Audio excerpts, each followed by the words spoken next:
Muito parados, fizemos já alguns retiros de encontros, algumas coisas, mas não percebemos que avançamos da maneira como podemos. Então, nós podemos ainda avançar bem mais do que temos avançado, né? E Deus tem falado conosco de maneira toda especial, trazendo palavras de fé, de cura, de encorajamento, não é? Palavras de vida, palavras de ânimo, palavra de força. Você tem recebido essas palavras na sua vida? Amém? Eu tenho recebido tantas palavras de Deus, mas Deus ultimamente e nesses últimos tempos, Ele está nos chamando, né, de volta à missão. Então fala a pessoa do seu lado, voltarmos à missão. A missão. Então hoje nós queremos falar mais uma palavra nessa direção.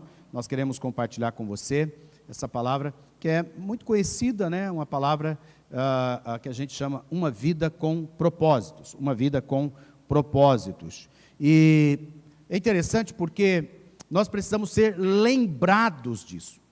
Muitas dessas coisas você já sabe. Interessante porque o culto, às vezes as pessoas, você vem no culto, você fala, nossa, mas eu já sei essas coisas. É verdade. A maioria das coisas que você recebe no culto, você já sabe, concorda comigo, sim ou não? Mas é importante você ser lembrado. E o culto e a palavra também, ela é um alimento para o nosso espírito. E qual que é o alimento mais básico que você tem todos os dias? 11 entre 10 brasileiros preferem arroz e feijão. Esse é o nosso alimento do nosso dia a dia. Concorda comigo, sim ou não? Lá em casa ainda é assim. Não é? O básico da nossa refeição, o nosso PF de todo dia é o quê? Arroz com feijão. Estão me ouvindo, sim ou não? Arroz com feijão. Mas de vez em quando tem uma coisa diferente, sim ou não? Então, o que Deus tem para nós, para nosso espírito também, tem aquele alimento básico, você crê assim? Aquele arroz e feijão da sua fé, que é a palavra de Deus, não é? Que é a oração, que é aquilo que Ele está lembrando você, é aquele alimento que, né, que você vai receber e vai tocar o seu espírito, vai alimentar a sua alma. Nós temos esse alimento à nossa disposição, e de vez em quando, o Senhor nos presenteia com um alimento um pouco diferente, glória a Deus por isso, mas nós precisamos ser alimentados todos os dias. Então, hoje é mais um alimento de Deus para você. Veja a palavra, Lucas 10, de 1 a 12, eu quero ler primeiro o texto bíblico e depois discorrer a partir do texto bíblico. Texto bíblico diz assim, depois disso o Senhor escolheu outros 70 e os enviou de 2 em 2, para que fossem adiante dele a cada cidade e lugar onde ele haveria de passar. E lhes disse, a seara é grande, mas os trabalhadores são poucos. Olha aqui para mim, a seara é grande, mas os trabalhadores são poucos. Aí você lê esse texto e fala assim, é verdade, não é? Aonde estão os trabalhadores? Aonde estão esses poucos trabalhadores, não é? Daí você fala, a Bíblia está certa, tem poucos trabalhadores. Mas olha para o seu irmão e fala assim, você é um deles. Toca nele, você é um deles. Você é um desses poucos. Não fica pensando que esses poucos são outros, não é? Porque a tendência nossa, não é, Rodrigão? É a gente ler e pensar, estes trabalhadores são outros. Não, esses poucos trabalhadores é você, sou eu. E ele diz, por isso peçam ao Senhor da seara que mande trabalhadores para a sua seara. Então a gente ora, a gente pede ao Senhor que Ele envie trabalhadores para a sua seara. Mas aí vem uma palavra, ele diz assim, vão, eis que eu os envio. Repete comigo, vão, eis que eu vos envio. De novo, vão, eis que eu vos envio. De novo, vão, eis que eu vos envio. De novo, vão, eis que eu vos envio. Aleluias, aleluias, aleluias. Você e eu fomos e somos enviados pelo Senhor. Enviados por Deus. Nós fomos chamados por Ele, mas nós também fomos enviados por Ele. Nós fomos chamados para estar com Ele, para sermos discípulos dEle, mas também nós fomos chamados para ser enviados por Ele. E Ele diz a maneira como eles seriam enviados: eis que eu vos envio como cordeiros para o meio de lobos. Não levem bolsa, nem sacola, nem sandálias, não saúdem ninguém pelo caminho. Ao entrarem numa casa, diga primeiro: paz seja nesta casa. Toque na pessoa do seu lado e diz: paz seja na tua casa. De novo: paz seja na tua casa. Aleluias. E se houver ali uma pessoa que ama a paz, sobre ela repousará a paz de vocês. Se não houver, a paz voltará para vocês. Fiquem na mesma casa, comendo e bebendo do que eles tiverem, porque o trabalhador é digno do seu salário. Não fiquem mudando de casa em casa. Quando entrarem numa cidade e ali forem bem recebidos, quando entrarem numa cidade, é isso, e ali forem bem recebidos, comam do que lhes for oferecido. Façam o quê? Curem os doentes que nela houver, e diga ao povo dali: o reino de Deus se aproximou de vocês. Porém, quando entrarem numa cidade e não forem bem recebidos, saiam pelas ruas, dizendo: até o pó dessa cidade, que grudou nos nossos pés, sacudimos contra vocês. No entanto, saibam que está próximo o reino de Deus. E eu digo a vocês, que naquele dia haverá menos rigor para Sodoma do que para aquela cidade. Porque, na verdade, quando alguém rejeita a você, ele rejeita o próprio Senhor. Entendeu? Quando alguém rejeita a você, ele está rejeitando ao próprio Deus que te enviou. Por isso, não fique chateado, não fique magoado, não fique entristecido quando as pessoas rejeitam a nossa palavra ou rejeitam o evangelho que nós levamos. Agora, essa questão que está aqui: vão, eis que eu os envio, é o sentido mais profundo do propósito para a sua vida. Rick Warren escreveu um livro, um best-seller, com milhões e milhões de cópias, chamado Uma Vida com Propósito. Quantos aqui já leram esse livro? Poucas pessoas, talvez umas 6 ou 7. Eu queria desafiar você nesse tempo, quem sabe, a encontrar esse livro, se você gosta de ler, e leia esse livro. Esse livro abençoou muito a minha vida há aproximadamente 17, 18 anos atrás, quando ele foi lançado. E esse livro, ele cita uma frase que eu gosto muito. Ele diz assim: nada é mais importante do que conhecer os propósitos de Deus para a sua vida. E nada pode compensar o prejuízo de não os conhecer. Nem o sucesso, nem as riquezas, nem a fama, nem os prazeres. Sem um propósito, a vida é um movimento sem sentido, uma atividade sem direção e acontecimento sem motivo.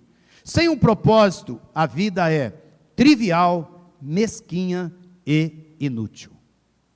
Olha só. É um confronto. É um confronto. Ele está dizendo: olha, nada é mais importante do que você entender o propósito da vida, especialmente os propósitos de Deus para a sua vida. E eu estava pensando sobre isso, e pensando: meu Deus, o Senhor tem um propósito para a vida, mas o Senhor também tem um propósito para as vidas. Entendem isso?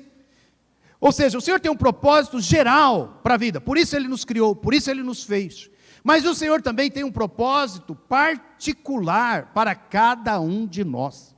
Cada um de nós somos chamados pelo Senhor. Cada um de nós somos separados por Deus, chamados pelo nome. Interessante, porque aqui há algumas afirmações para você. Você é quem é por uma razão. Diga comigo: eu sou o que sou por algum motivo. Quero dizer para você que você não é uma obra do acaso. Você não é uma obra da natureza. Eu tenho alguns amigos que são muito loucos, E uma das maneiras que eles tinham, por exemplo, de xingar as outras pessoas, porque crente não xinga, é verdade? Então eles criaram umas formas de ele xingar. Colegas de seminário muito criativos. Então uma maneira quando ele tinha para bagunçar com a vida do outro, ou para oprimir a vida do outro, sabe o que eles chamavam? O seu aborto da natureza. Era a maneira de ele maltratar a outra pessoa. Por favor, não use isso contra ninguém, tá bom? Isso não é legal. Mas, na verdade, o que ele estava querendo dizer, você é uma pessoa sem propósito. Você é uma pessoa que nasceu, sem ser planejado. Você não nasceu, você foi um aborto, você foi Você está entendendo? Na verdade, ele queria ofender aquela pessoa. Olha aqui para mim, você não é esse tipo de coisa. Você foi planejado pelo Senhor. Você foi planejado por Deus. Você foi constituído. Eu amo muito o Salmo 139. Eu gostaria que você pegasse o Salmo 139 e você colocasse ele, você não usa mais imprimir as coisas e colocar ali na porta do seu quarto, na porta da geladeira, no seu imã de geladeira, não usa mais isso, mas coloca ele aí na frente do seu celular, sabe essa coisa como chama a frente?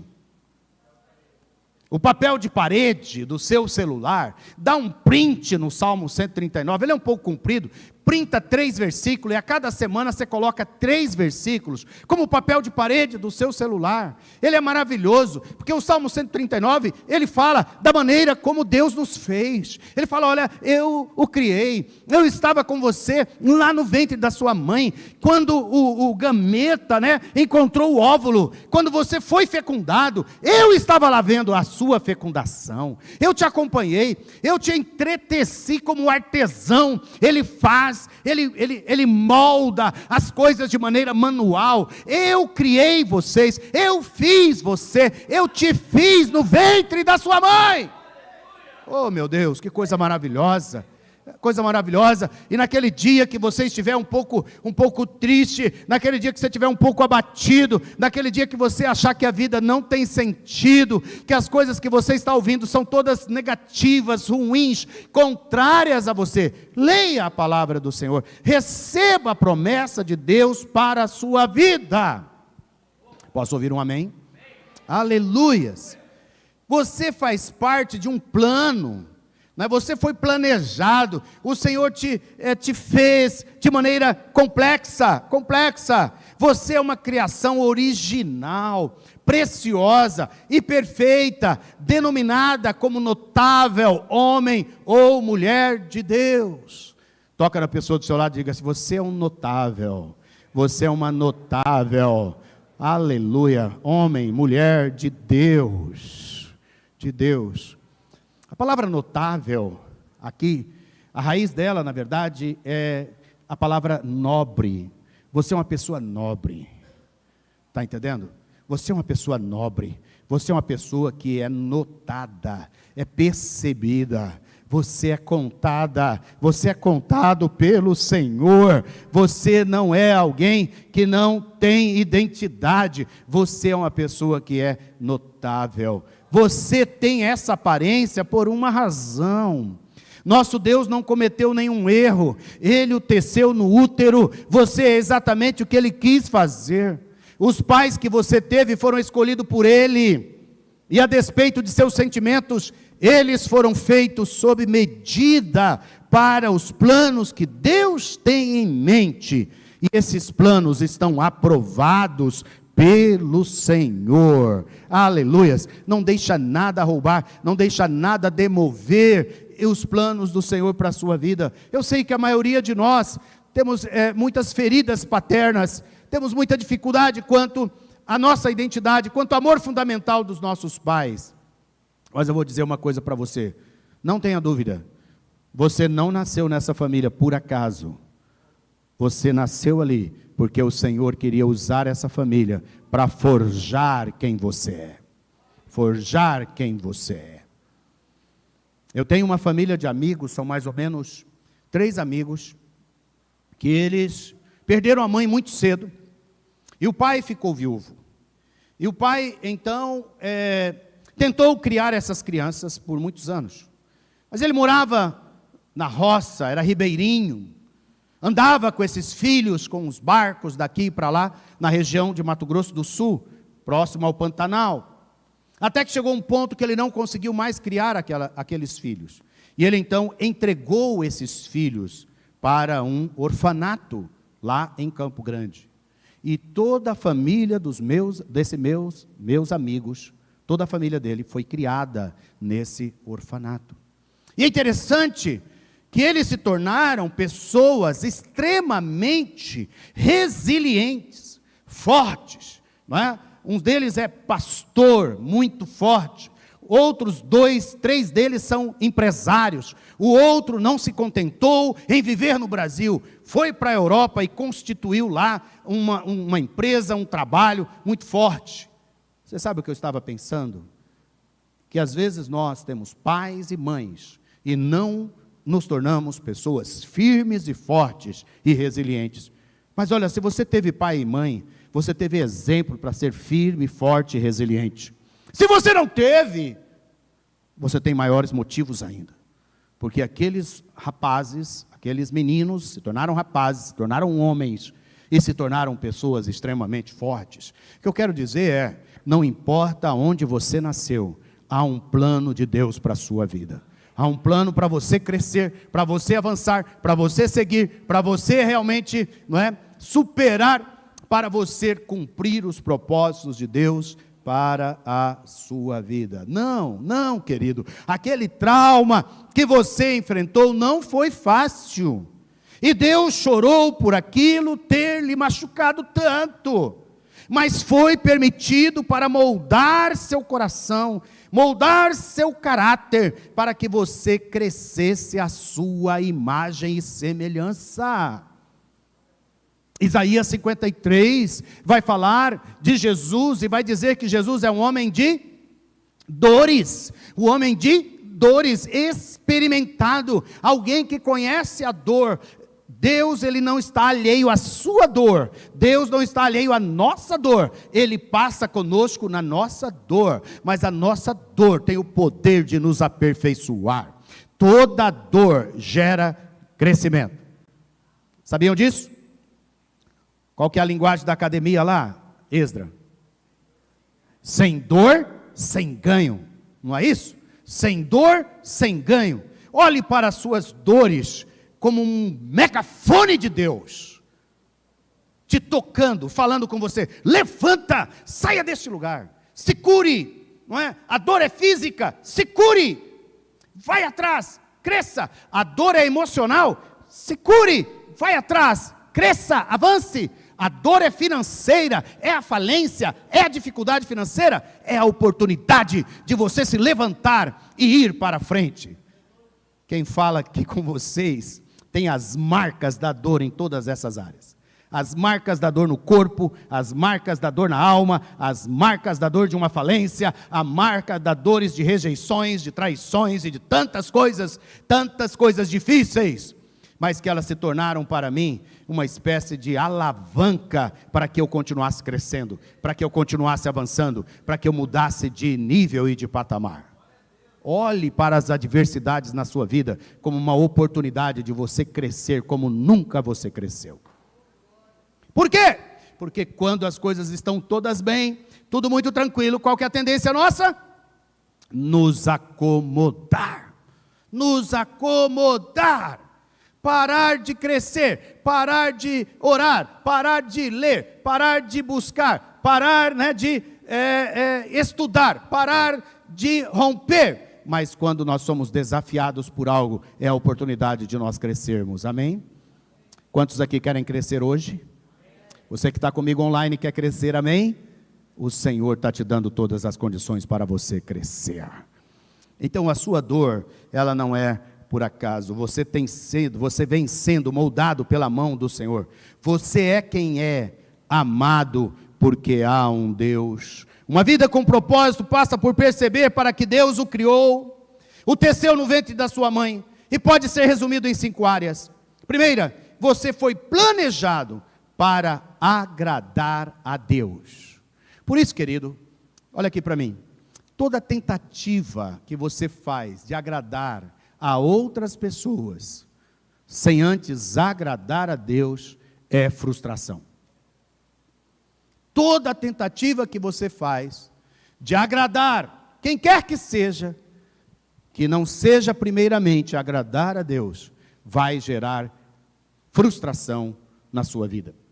Ou seja, nós fomos feitos para agradarmos a Deus. É só Ele.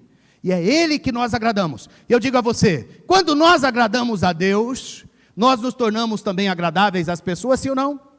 Claro que sim, porque nós agradamos a Deus de que maneira? Amando como Ele amou, é ou não é? Nós agradamos a Deus obedecendo como Ele obedeceu. Nós agradamos a Deus fazendo as coisas que Deus fez. Nós agradamos a Deus tendo o caráter de Deus nas nossas vidas. Concorda comigo, sim ou não? O caráter de Deus, caráter é uma coisa muito simples. Repita comigo, caráter são características. Deus é bom. Deus é compassivo, misericordioso, bondoso, amoroso. São as características de Deus. Quando eu tenho o caráter desenvolvido em Deus, o caráter de Deus, são essas características que estão dentro de mim, concordam? E uma vez que eu desenvolvo essas características, eu estou agradando a Deus. As características de Deus estão no fruto do Espírito. Amor, alegria. Cadê o sorriso? Alegria. Cadê o sorriso por trás dessa barba? Tem uns barbudões assim, né? Que você olha para eles, parece que não tem sorriso. Cadê o sorriso aí de trás dessa barba? Né? Só fez assim, tá bom. Hoje só está o joinha, né? Eu quero dizer para você, caráter de Deus é alegria, é amor, é paz, benignidade, bondade, fidelidade, mansidão, domínio próprio, perseverança, não é? Essas coisas são as coisas que você e eu somos chamados a desenvolver. E quando nós desenvolvemos, nós agradamos a Deus. Nós somos chamados para agradar a Deus. A segunda coisa, você foi formado para fazer parte da família de Deus. De Deus. Uma das características que nós mais lutamos, irmãos, é para sermos uma igreja família. Diga para a pessoa do seu lado aí, igreja família. Hoje eu estou muito com esse cacuete aqui, né? Fala a pessoa do seu lado, né? Mas é mais para você tentar manter você ligado aqui, né? Depois de um dia de muito calor. Então, nós somos uma igreja família. E pagamos um preço para sermos família, é ou não é? Toda família paga ou não paga um preço para ser família? Paga. Toda família, para ser família, paga um preço. Manter-se juntos, com personalidades diferentes, com gostos diferentes, né? Com jeito diferente. Nós mantermos juntos pessoas que têm perfis diferentes. E a gente ainda consegue estar todo mundo junto. A gente consegue se amar, a gente consegue se abençoar um ao outro, abraçar um ao outro, perdoar, né? Nós conseguimos o quê? Nós conseguimos ajudar o outro a crescer. Lutamos bravamente para que ninguém fique para trás. É ou não é? Minha família é uma família muito abençoada. Mas como toda família, né, tem seus desafios. Esther está aqui. E sabe, nós passamos um desafio enorme com o nosso irmão, o acima de mim, que teve muitas dificuldades com vícios, com drogas durante toda a sua vida. Mas como família, sempre oramos, sempre lutamos por ele. Até lá no leito que ele ficou, na UTI, quando ele foi perder a vida, a família esteve lá, ajudando, confiando, né, investindo e ajudando aquela pessoa, mesmo que ela tenha feito as escolhas dela. Olha só, as escolhas dela foram escolhas erradas, ela digamos assim, né, que ela sofreu as consequências das suas escolhas erradas, mas a família estava lá, pai, mãe, irmãos estavam lá, levantando, abraçando, ajudando e tentando trazer a vida de volta. Estão entendendo? Assim é a família. Nós estamos aqui assim, é ou não é? Nós estamos aqui lutando por aquele que está em situação difícil, por aquele que está ficando para trás, por aquele que está derrapando, né? Por aquele que está desobediente, por aquele que está afastado, por aquele que está com problemas, aquele que está entristecido, aquele que está magoado. Nós estamos aqui porque nós somos uma família de Deus. E não tem pior coisa na vida do que você não ter uma família. É ou não é? Eu nunca experimentei isso, então nem posso falar direito. Porque sempre, pela graça de Deus, eu tive uma família biológica. E desde criança, eu tive uma família que é uma igreja. Não consigo viver sem uma família. Por quê? Porque o Senhor te fez parte da família de Deus. Foi Ele quem fez. Não fui eu nem você. É um milagre nós estarmos aqui. É um milagre a igreja existir. É um milagre. Porque foi Deus quem constituiu. E se não fosse o Senhor, nós não teríamos família. A terceira coisa, você foi criado para se tornar semelhante a Cristo. Semelhante a Cristo. Cristo, a Bíblia diz que Ele é quem? Ele é o irmão mais velho. Ele é o primogênito de muitos irmãos. Então, mais uma vez, lembra aqui comigo, repete comigo. Cristo é o irmão mais velho. Estão entendendo? Ou seja, Ele é o nosso exemplo. Ele é o que vai na frente. Ele é o que abre o caminho. Ele é aquele que mostra as pisadas aonde nós devemos pisar. Então, toda a nossa vida aqui, grande parte do nosso propósito é nos tornar semelhante a Cristo. Cristo é também quem? Não só o irmão mais velho. Ele é filho de Deus. Quando você está em Cristo Jesus, você se torna o quê? Filho, filha de Deus. Mas só qualquer um filho ou filha? Não. Filhos amados de Deus. Você é semelhante a Cristo, semelhante a Ele na sua entrega, no seu quebrantamento, na sua consagração, né? Você é semelhante a Cristo na sua alegria. E 4, você foi moldado para servir a Deus, junto com 5, você foi feito para uma missão, para uma missão. Todos nós, nessa vida, fomos chamados para uma missão, começando por agradar a Deus, ser parte da família de Deus, ser semelhante a Cristo, servindo a Deus, com uma missão. Então eu quero falar alguns itens sobre esse propósito. Primeira coisa, todo propósito passa por você ouvir um comissionamento da parte de Deus. Depois disso, o Senhor escolheu outros 70. Repita comigo, outros 70. Interessante porque a gente dá muita ênfase nos 12, é ou não é? Nossa mente é muito focada que Deus escolheu, Jesus escolheu 12. Mas aqui a palavra de Deus está dizendo que Ele escolheu outros 70. Isso é maior do que 12. E lá em Pentecoste, a palavra de Deus diz que estavam quantos? Todos reunidos. E quantos eles eram? Quase 120. E lá em Coríntios vai falar que o Senhor apareceu a quantos discípulos? Quando Ele ressuscitou? Ele apareceu para 500 discípulos. No reino de Deus, há comissionamento para 12, para 70, para 120, para 500, para 1000, para 50 mil, para 100 mil, para 1 milhão, para 5 milhões, no reino de Deus. 70 aqui é só uma referência, mas o reino de Deus está dizendo que você e eu fomos escolhidos, fomos chamados e fomos enviados.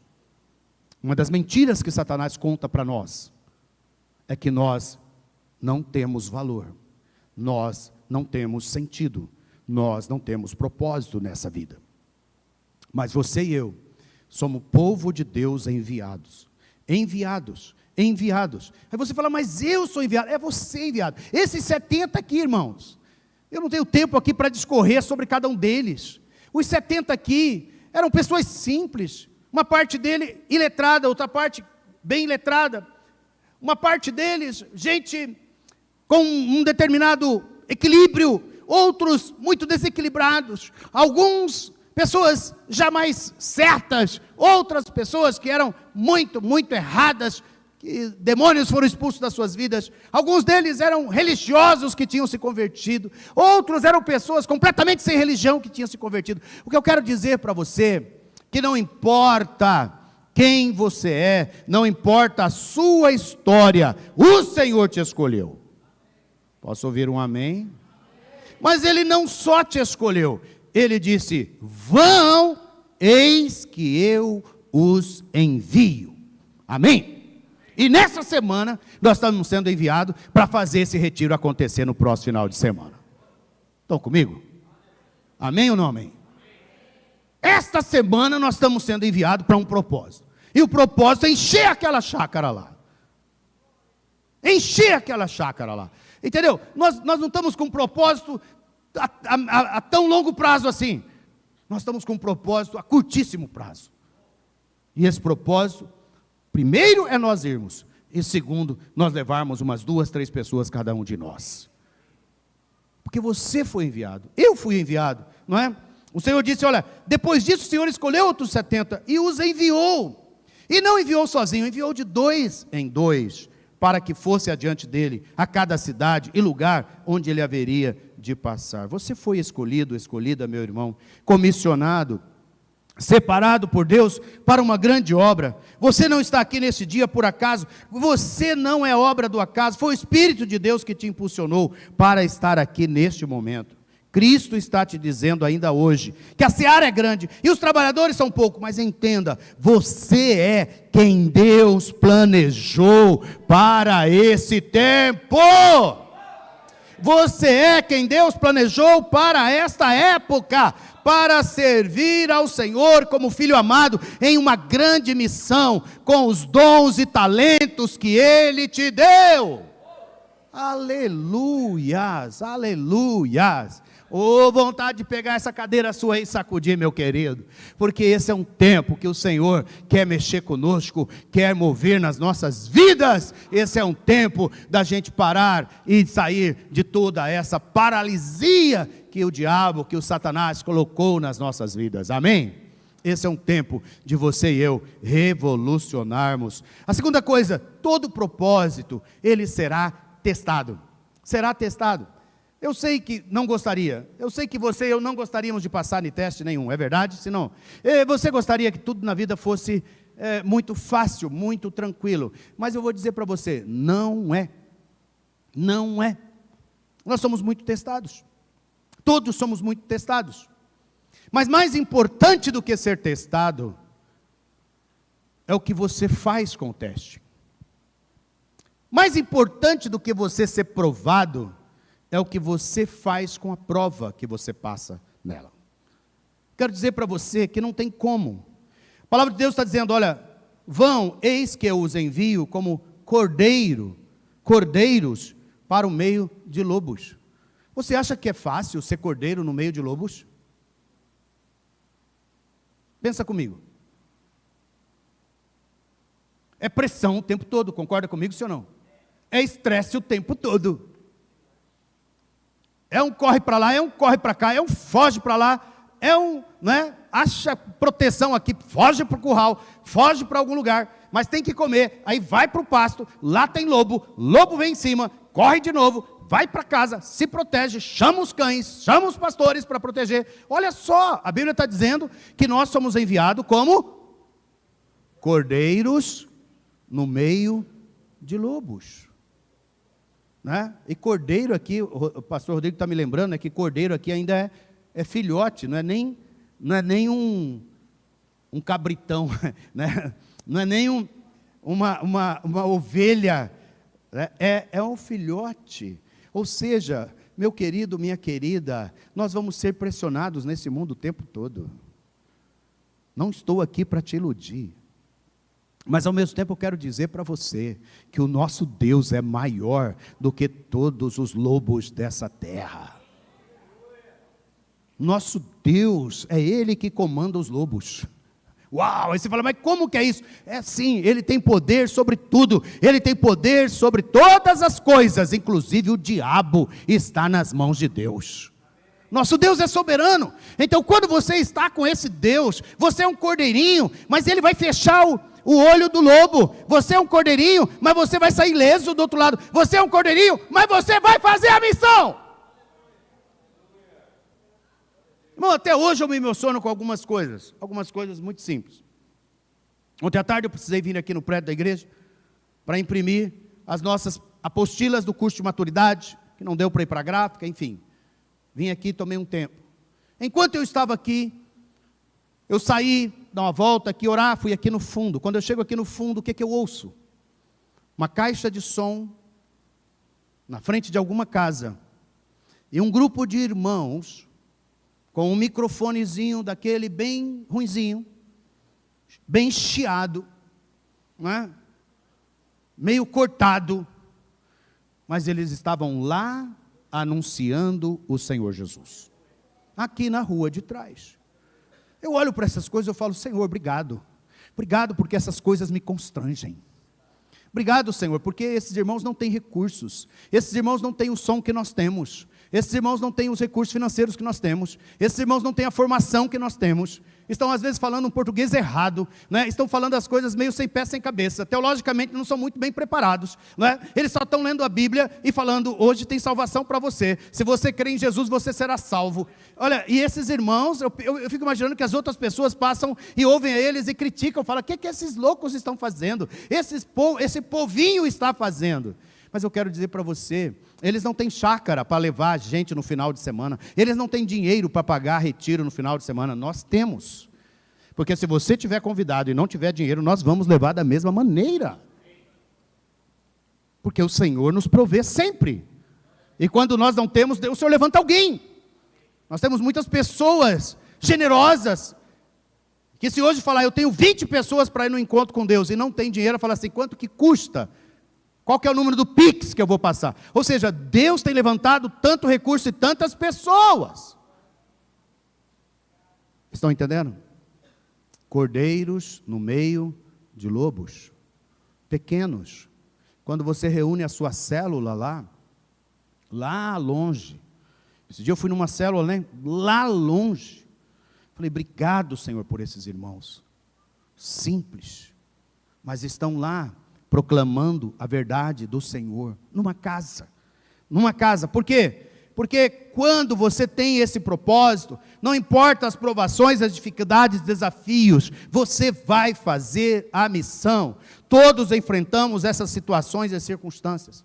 Por outro lado, pastor Rodrigo, eu assisti um vídeo, caí na besteira de assistir um vídeo que me mandaram, de uma igreja, que você precisa ver o som dessa igreja, que você precisa ver a acústica dessa igreja, você precisa ver a sala de crianças dessa igreja. Eles fizeram uma floresta dentro da área das crianças, para que as crianças tenham uma experiência com a natureza dentro da igreja. Eu falei: meu Deus do céu, nós estamos agora lutando, nós estamos regateando com o pintor, porque ele cobrou muito caro para pintar as salas. E nós estamos negociando para pintar a sala das crianças. A minha esposa falou assim: se não tiver dinheiro, eu vou juntar as irmãs. Vocês arrumam os rolos, a gente vai rolar a sala das crianças. Não é? E lá, se você vê o parque, se você vê o jardim que aquela igreja tem, se você vê as pracinhas, se você vê a praça de alimentação, eu olhei para aquilo e falei assim: mene, mene, tekel, farsim. Fui pesado na balança e fui achado em falta. Achei que fiz alguma coisa, achamos que fizemos alguma coisa naquela igreja, com alguma reforma, mas não fizemos nada. O que eu quero dizer para você é que é assim mesmo, nós somos cordeiros no meio de lobos, nós somos pessoas pequenas fazendo a obra de Deus, e Deus vai te honrar, Deus vai te honrar, Deus vai te abençoar. Todo aquele que cuida das coisas de Deus, Deus cuida das coisas dele. Essa frase Deus me deu uns 20 anos atrás. Eu nunca mais esqueci dela. Por isso, eu cuido. Eu saio da minha casa no sábado à tarde e venho aqui fazer as apostilas, porque eu quero cuidar das coisas de Deus. Quero cuidar do ensino na casa de Deus. Quero cuidar, do crescimento e a maturidade dos irmãos na casa de Deus. E enquanto eu faço isso, o Senhor está cuidando da minha vida. Enquanto eu faço isso, o Senhor está provendo. Porque a outra coisa que se exige num propósito, exige simplicidade. Todo propósito multiplicador exige simplicidade. Ele fala: não levem bolsa, nem sacola, nem sandálias. Não fica perdendo tempo fazendo grandes saudações pelo caminho. Fiquem na mesma casa, comam e bebam do que eles tiverem. Não fiquem mudando de casa em casa. Quando entrarem numa cidade e ali forem bem recebidos, comam do que lhe for oferecido. Isso aqui, irmãos, é uma alegre companhia dos discípulos. Assim como Francisco de Assis. Você pode ver um vislumbre disso, no filme Irmão Sol e Irmã Lua. Alguém já assistiu Irmão Sol e Irmã Lua? Uau, são poucos os cinéfilos aqui.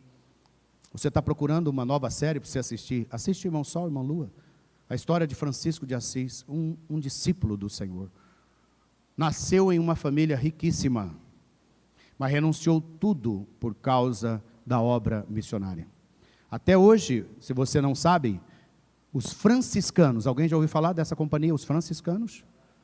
São todos os discípulos de Francisco de Assis, que até hoje tem milhares e milhares no mundo inteiro. Ele, através da sua vida, ele fez uma ordem, a ordem dos franciscanos. Esse irmão é de uma simplicidade, uma companhia alegre dos discípulos. Eu amo isso, irmãos. Uma das coisas que eu tenho sofrido muito na pandemia foi a perda da nossa simplicidade, a perda da nossa comunhão, nossa caminhada alegre e feliz. As dificuldades que nós tivemos de relacionamento. E nós fomos para o mundo virtual. E fomos para lá. E a maior parte de nós não voltamos mais de lá. Nós perdemos essa alegria de olho no olho, essa alegria do contato. E agora estamos sendo ameaçados de novo, é ou não é? Voltou aí a ameaçar de novo essa droga. Desculpa eu expressar assim, irmãos, porque coisa chata. Se você não se precaveu com as vacinas, vai lá se precaver. Se você está com alguns sintomas, vamos ter que usar máscara de novo, vamos ter que, essas coisas chatas de novo. Mas eu estou orando para que isso novamente não venha se alastrar, para que nós não percamos esse pouco de calor humano que nós começamos de novo a ter. Essa simplicidade da caminhada, né? Esse comer o cachorro quente aqui depois do culto. Que saudade que eu estava disso, né? De não ter que ir embora, mas passar aqui e ter uma comida para a gente comer, nem que for um cachorro quente. Não é? Essa coisa de você ir numa célula e lá ter um lanche, ter uma comida, ter alguma coisa para a gente comer juntos. Isso faz parte de um chamado da simplicidade, sem complexidades, uma vida simples, uma vida muito especial. Caminhando para o final, todo propósito necessita da dependência de Deus, da dependência de Deus. Irmãos, para nós caminharmos, para nós termos paz e para nós levarmos a paz, nós dependemos de Deus, dependemos de Deus.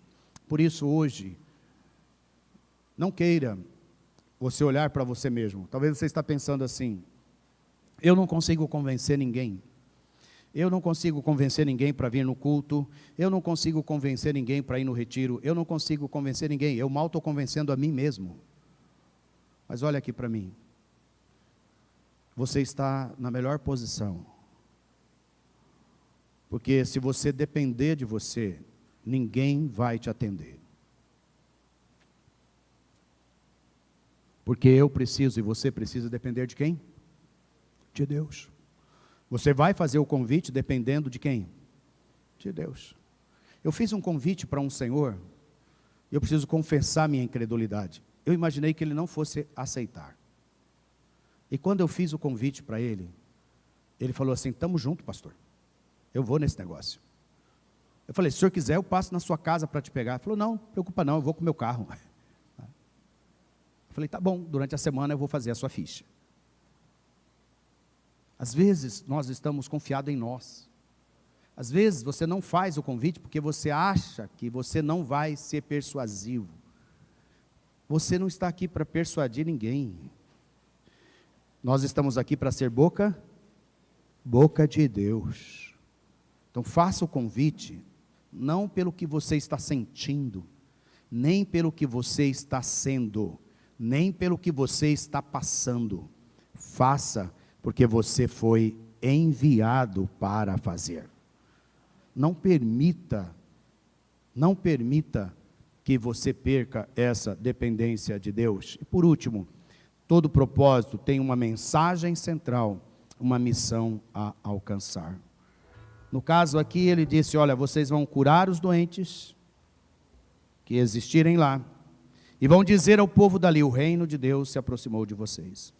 E ele repete isso lá em Mateus 10, 7 a 8, de uma maneira um pouco maior, dizendo: pelo caminho preguem, que está próximo o reino dos céus, curem enfermos, ressuscitem mortos, purifiquem leprosos, expulsem demônios.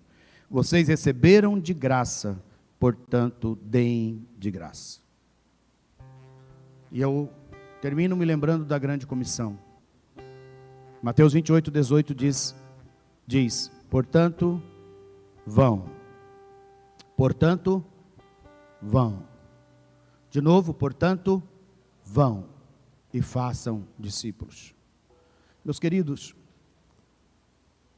nós temos pegado muitas vezes a contramão. É ou não é? A maioria de nós estamos falando, vem no nosso culto, vem na nossa célula, vem, né, no nosso evento, vem na nossa vigília, vem no nosso fornalha, vem. Mas Jesus está dizendo, não é vem, é vão. Vão lá, vão nas casas, vão por todo mundo, não é? Vão e façam discípulos de todas as nações, batizando-os. Se há uma angústia no coração de todo pastor e de toda a igreja, o útero de uma igreja é quando ela para de batizar, quando ela não batiza mais. Parece que sofremos de uma esterilidade grande. Mas ele diz, olha, vão e façam discípulos de todas as nações, batizando-os em nome do Pai, do Filho e do Espírito Santo. E ensinando-os a guardar todas as coisas, e eu estarei com vocês todos os dias, até a consumação dos séculos. Entenda bem, Elias, seu propósito não foi só passar por essa vida. Seu propósito não foi só conhecer a Jesus e o servir. Isso é só a base para um propósito maior. Manifestar Jesus. Manifestar Jesus ali na transportadora que você trabalha. Manifestar Jesus ali na casa que você mora com seus familiares. Manifestar Jesus com seus amigos, colegas. Ir até eles e levá-los. E levar a eles a palavra. E levá-los em direção à palavra.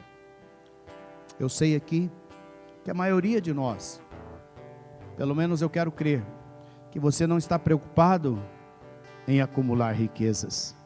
Eu não estou preocupado em acumular riquezas.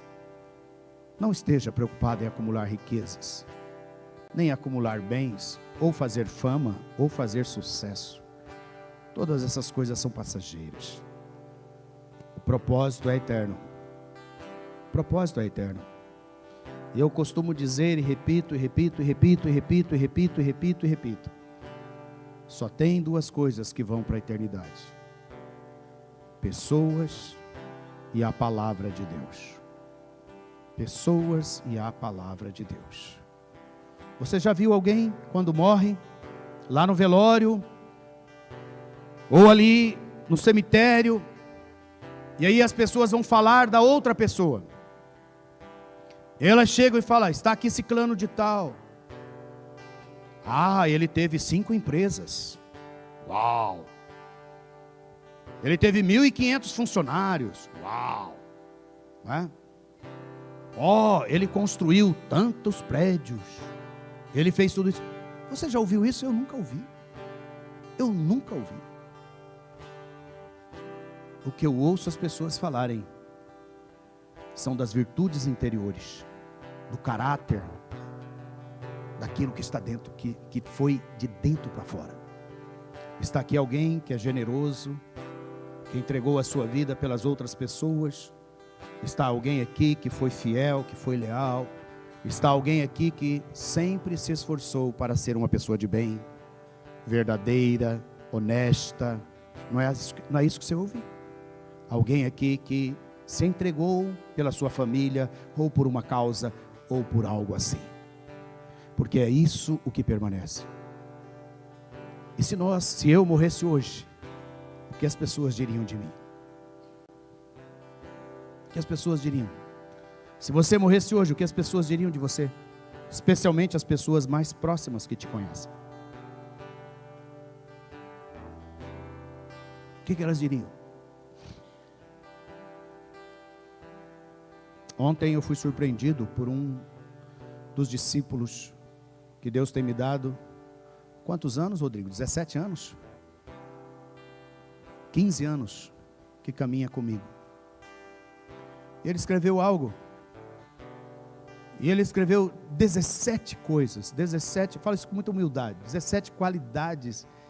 Eu respondi, falei, olha, nem eu vejo isso na minha vida. É a graça de Deus. Mas nenhuma delas fala do carro que eu tenho, dos prédios que eu construí, fala das coisas, mas todas elas falam do interior, da entrega, da fé, da santidade, da lealdade, da verdade, da generosidade, da confiança, da perseverança, do amor incondicional, né, do elevar as outras pessoas. Estão me entendendo, sim ou não? O propósito de Deus nas nossas vidas, irmãos, é salvar esse mundo perdido. O propósito de Deus nas nossas vidas, irmãos, é sermos luz no meio das trevas. Por isso Jesus disse, vocês são a luz, vocês são a luz, vocês são o que, irmãos? A luz do mundo. Vocês são o sal da terra. Não se pode esconder uma luz. Não se pode jogar um sal fora. Nós somos a luz. Você tem uma missão. Você tem um propósito. E o propósito é agradar a Deus. O propósito é servir a Deus. E o propósito é fazer parte da família de Deus, tornar-se semelhante a Cristo. Mas o propósito maior é você ter uma missão. Uma missão. Lembra? Domingo passado, todos que estavam aqui ou que estiveram online, nós falamos que está na hora de virar. Do que, irmãos? Virar a chave. Virar a chave. Ou seja, de grandes recebedores, o Senhor está nos chamando para sermos grandes doadores. Doadores. O Senhor tem nos dado abundantemente toda graça, toda suficiência, toda cura, todo milagre, todo favor. E agora Ele está nos dizendo, vão, eis que eu envio vocês. Vamos ficar de pé e vamos orar e declarar, vão, eis que eu envio a vocês. Vamos ficar de pé e vamos orar e declarar essa verdade.